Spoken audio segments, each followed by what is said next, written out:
if you had to define democracy, which is not easy, you'd cite various characteristics. So you'd cite that the people rule in some way, whether it's a direct democracy, in which they actually vote for the policies that affect them, or an indirect democracy, in which they vote for their representatives who decide the policies. Well, certainly the media keep the government in check, at least in many ways. We have all kinds of examples. That's not to say the media are doing a good job. Why are there biases? Well, I guess because we're humans. I don't think it's possible to be completely unbiased in anything we do, whether it be teaching or presenting the news.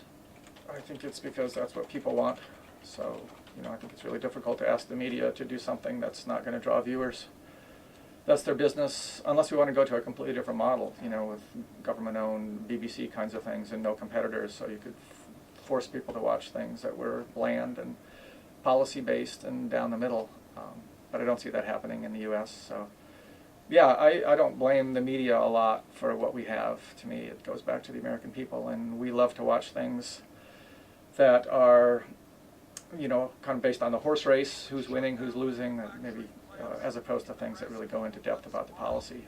It's unfortunate, but that seems to be the way we are. Corporate media, owned by some of the most powerful institutions in this country, will give you stuff 24 hours a day, 7 days a week, except those issues that are most important to the American working person.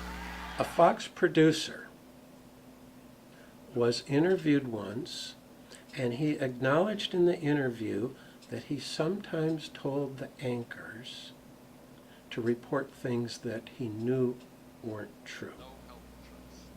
And one example he gave was that they sent down instructions to the anchors to convey the impression that Obama was a socialist. And the producer said, he knows that isn't true.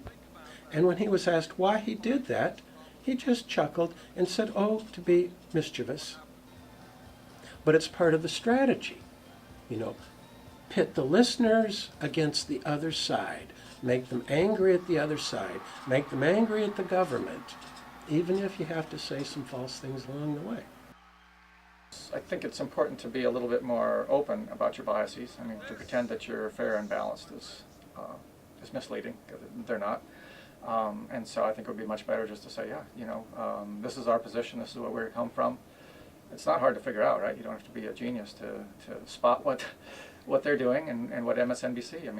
So I think the nice thing about the media array today is that we do have all those options.